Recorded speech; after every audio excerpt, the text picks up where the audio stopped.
What's up, everyone? Luke here with the Georgia Tech fan account at Burner Sims on Twitter. I'm gonna be breaking down my thoughts on the game on Monday with the number 4 ranked Clemson Tigers. And then at the end, I'll be talking a little bit about a preview of Western Carolina.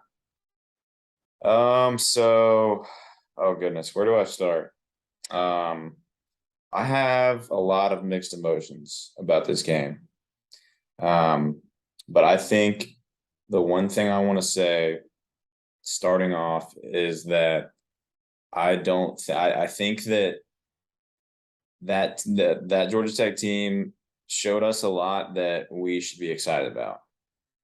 Now let's talk about the positives before we talk about the negatives. Okay. One, and all these things I'm listing, I think are just objectives. I think that as a football fan, you have to be able to admit that these things were better than they have been in the last 3 years. And if you disagree with me, then I think that at that point you just kind of want to see us lose. So with that being said, I think the first thing that we all noticed, obviously all eyes are on Jeff Sims. He looked a lot better. He threw an interception on the first play of the game. I think that the coaching staff dialed that up knowing that there is a high possibility that gets picked off. And I think that in their minds, if it does get picked off, which it did, it's just like a punt. But we wanted to take a shot. We wanted to try to establish dominance. We're coming in playing number 14, and we're going to take a shot. And if we get it, then we get some momentum. And if we don't, then we send our defense out there. And, that on top of the fact that he was getting clobbered when he threw that football. So there's that to think about as well. So I don't know if that interception is necessarily his fault. And that's the one pick that he had. He threw a beautiful, beautiful touchdown to EJ Jenkins at the beginning of the third quarter on our first drive. So that was awesome. Seeing him play with a lot more confidence and have better ball placement was very exciting. Now, he did miss a couple throws. But, you're not going to, outside of guys in the past, like, Trevor Lawrence or, Deshaun Watson, these Clemson guys, or Joe Burrow, Bryce Young, outside of those type of dudes, those elite quarterbacks, you're not going to find a quarterback who's going to put it on the money every single time. Like, your quarterback's going to miss a couple throws, especially playing the best D line in the country. I mean, Jeff was running for his life back there. So with that being said, I think that he delivered the ball well most of the time.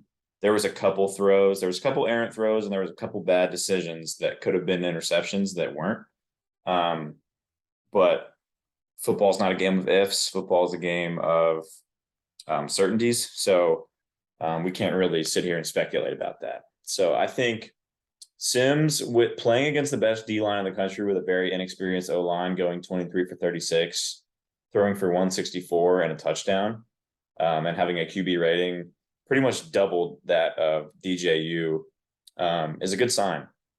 I think that Sims is playing with a lot more confidence. I think he's shown improvement. And I think that's something to look forward to. So that's good.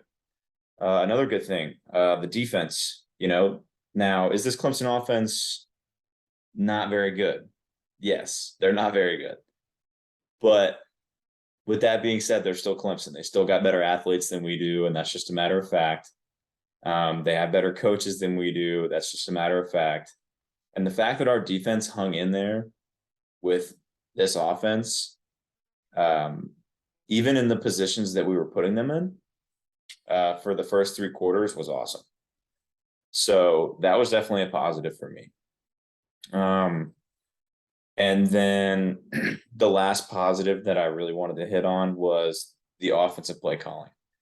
I don't know if you guys noticed it as much as I did, but the play calling difference from Patino to Chip Long was literally night and day. I mean, was Chip Long put in a bad position in this game? Absolutely. I mean, we're playing a top 5 defense in the country, probably top 3, with probably a top 2 D line in the country. So you're very limited as an OC, especially with a brand new offensive line, -1 guy. And you lose your best running back, the best player on your team, to the transfer portal. you're not working with a whole lot, and then you start off week one, you play the best team in the country or the best defense in the country. Your offensive play calling is very limited. But with that being said, I think Chip Long called a great game. I love the slip screens, the halfback slip screens that he was calling on third and medium, third and long. Those worked a lot, and I love that play call. It didn't look like they were ready for it, and that's something that Padno never would have done. I didn't see that out of him. I also love when we were in Clemson territory. I think it might have been the third quarter. The third and long QB sneak, or it was more of like an option type of play to the left that Jeff Sims ran that got us like fourth and short. It didn't get us the first down, but I just think that's a genius play call. And again, Patnode would have never done that. Didn't see a lot of design run under Dave Patnode with Jeff Sims, and we saw a decent amount last night, and I think we'll see even more going through the season with Chip Long when we're not playing a defense that is literally insane. So that's something to look forward to. Those are the three positives I want to hit on. So moving on into the negatives. The glaring one for me, and I think for everyone else, was the lack of discipline on the team. That really hasn't shown any improvement. Collins can't seem to get a team that has discipline. We had, oh gosh, I don't even know. I was at the game, but 6 or 7 false starts, which is unexcusable. You shouldn't have more than 1 or 2. And we had 2 back to back, which was just, as a fan, that's so frustrating to me. And I'm sure to everyone else in the fan base as well. You just can't have that. Especially on drives. Like, a lot of the times that we had those false starts, I feel like we were picking up a little bit of momentum. We had either just gotten a first down or it was third and short. We had Clemson on their heels, like we did a lot of times in the first 3 quarters, and then we'd false start. And that's just, there's no excuse for that. So that's definitely something that needs to be changed, and Collins hasn't shown that he's able to change that. So something needs to happen in that program with the discipline. Special teams, the missed field goal, I don't hate it. I mean, Kelly had the leg for that first field goal. He just missed it a little bit. Didn't have any blocked, didn't have any field goals blocked, which was nice. Then he nailed the second field goal, which was also a long one. I think it might have been 48, which was awesome. It's really nice to see us make some field goals because, as you know, in 2020 and even some into 2021, we couldn't even get a field goal off because it was getting blocked the whole time. So that's nice. But the punting game was atrocious. When Shanahan was getting the punt off, there weren't great punts. There was one good punt that he had that rolled inside the 20. But other than that, his punts were short. They didn't have a lot of hang time. Our punt coverage team looked good. They got down the field and made tackles, but the punts themselves weren't good. And obviously the punt team, protecting Shanahan back there was awful. Yeah, I mean, having 1 punt blocked in a game is frustrating enough, but having 2 and giving Clemson basically 14 points. I mean, we put them inside the 10-yard line 2 times. And, in my personal opinion, I don't know. I'm not 100% confident that Clemson scores a touchdown either of those times if we put them in a position like that, because our defense was playing out of their minds. And speaking from someone who's played football at the collegiate level before, when something happens like that in a game, when a punt gets blocked, it just like deflates your team. I mean, it's really hard to send your defense out there after a block punt, because like the offense, the opposing offense is rolling. The defense is like, well, what do we do? Like, it's just things like that can't happen. So Collins has to get that cleaned up. That's got to change. And then the last negative that I wanted to hit on was the drop passes. The tight end play was very below average. I know Dylan Leonard's hurt. He's our best pass catching tight end. So I know that is something that we were missing. But there was just a few too many drops, especially in moments where we needed them most, that really rubbed me the wrong way. The EJ Jenkins drop on third down, that would have gotten us the first down. The Luke Benson drop on third down, that would have gotten us the first down. I think both of those were in the third quarter, and the third quarter is, as you can see from the score box there, was a pivotal quarter. That was a quarter where we needed to score points. That was a quarter where we needed to keep up with Clemson, because that was where they started to pull away, because that's where the athletes start to show. That's where the depth starts to show. That's a quarter where we have to show Clemson, like, hey, we're here. We're going to compete. We're going to keep competing. And if you drop passes in clutch moments, you can't do that. So that was something also that I think we need to work on. Now, with the positives and negatives on the table, let me just say that I think I speak for a lot of Georgia Tech fans when I say that I don't think this final score that you're seeing right here, 41-10, I don't think that reflects how this game went at all. I think that we got in the fourth quarter. I think that our team, Charlie Thomas gets thrown out of the game. At that point, it was 14-10 when he got ejected for that targeting call, which was BS, by the way. That was a horrible call. We're sending it into the NCAA to get reviewed. Hopefully it gets overturned and he'll be able to come back for the first half of the Western Carolina game. But he gets thrown out. That's a captain on your defense, and that's just subjectively our best defensive player. I mean, I don't think anyone's going to argue that.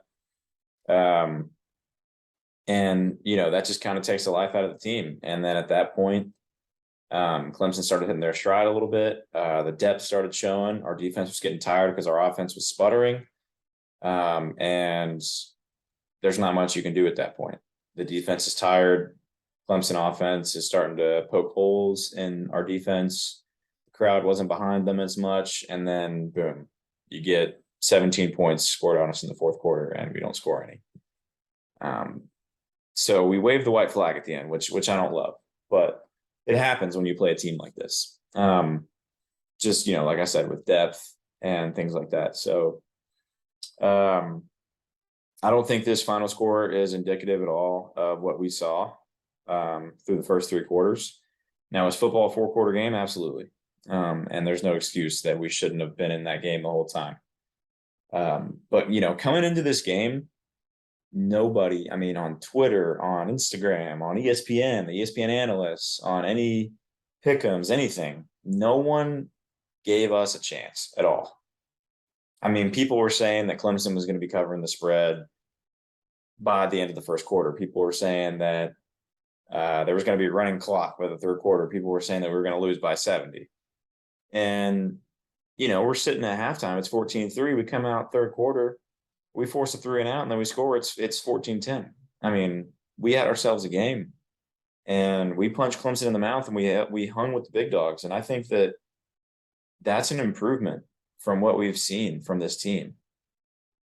Now, you're looking at this final score, and you're saying, well, Luke, I don't know what you're talking about because we got shellacked by 31 points. Well, we did. But this is the best defense we're going to see all year, minus maybe Georgia. I think this defense might even be a little better than Georgia this year. And I'm not really vibing with all the Georgia Tech fans that are already throwing the season away after this loss. Because this is the toughest game we're going to see for the rest of the year until the very last game where we play Georgia. So we have a lot of time in between that to get into some ACC play, some teams that are going to be a lot more evenly matched with us as far as athletes go. And who knows what can happen. Jeff Sims keeps playing the way that Jeff Sims played versus this defense. He's going to go off. The defense comes every game with the juice that they had versus the Clemson Tigers. They're going to go off. Now, we get those special teams mistakes cleaned up. Brent Key figures out what the hell's going on with the O-line and figure out some things to help them not false start every 5 seconds. They're going to be fine. I'm not going to sit here and say I was happy with the outcome. I'm not going to sit here and say I was impressed. But I can sit here and say that I was decently pleased with what I saw on Monday. There's things to be changed. There's things to be fixed. There's things you can point out. There's there's people who've been in my mentions all day, all weekend that have said like in the last three game or the last three games that Georgia Tech's played, they've been outscored 140-10 or whatever. In the last three games, newsflash, we've played the number 2 team, the number 5 team, and now the number 4 team. And we're Georgia Tech. What do you expect? Like, as a fan, be honest with me. What do you expect is going to happen? Do you think we're just going to go in there and win those games? I mean, let's be real. We're not. We're not at that level yet, and we're building to that. And we went out there and competed with a number 4 team, and that's what we're building towards. But there's fans that are always going to look at things that way, and you can't do that because we're in a transition, whether you want to admit it or not. Most people that don't understand the transition are the people that don't understand football, and that's okay.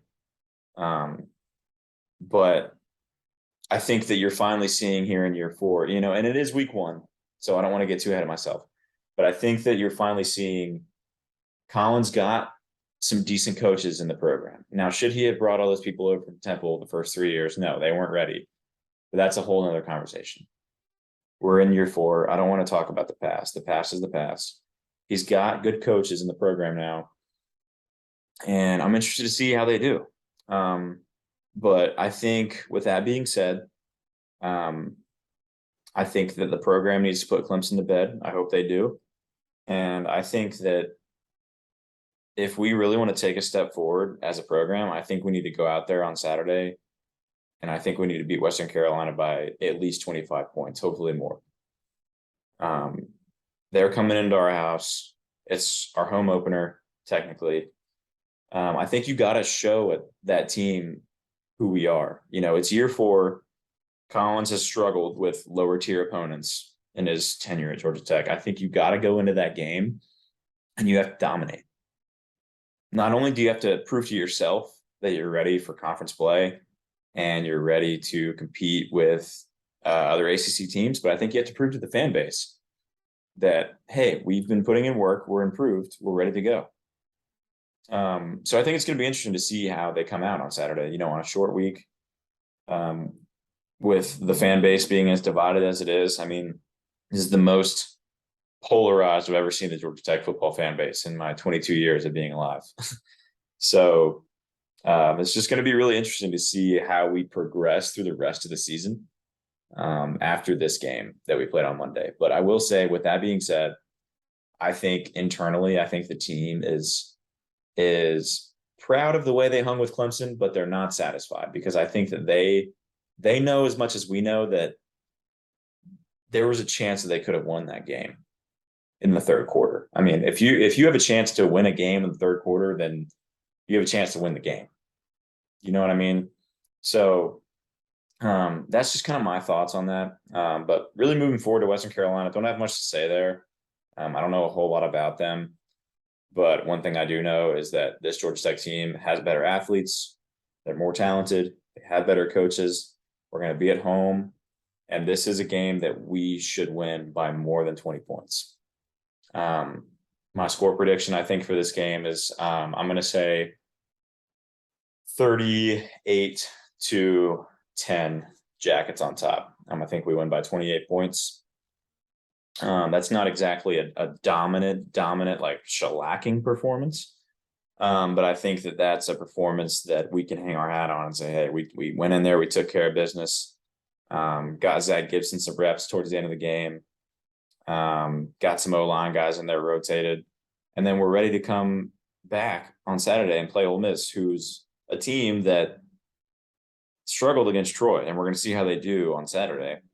But that's a winnable game. You can laugh at me all you want. That's a winnable football game. We just played Clemson, who I'm pretty sure would beat Ole Miss by at least 15 points, just based on their defense.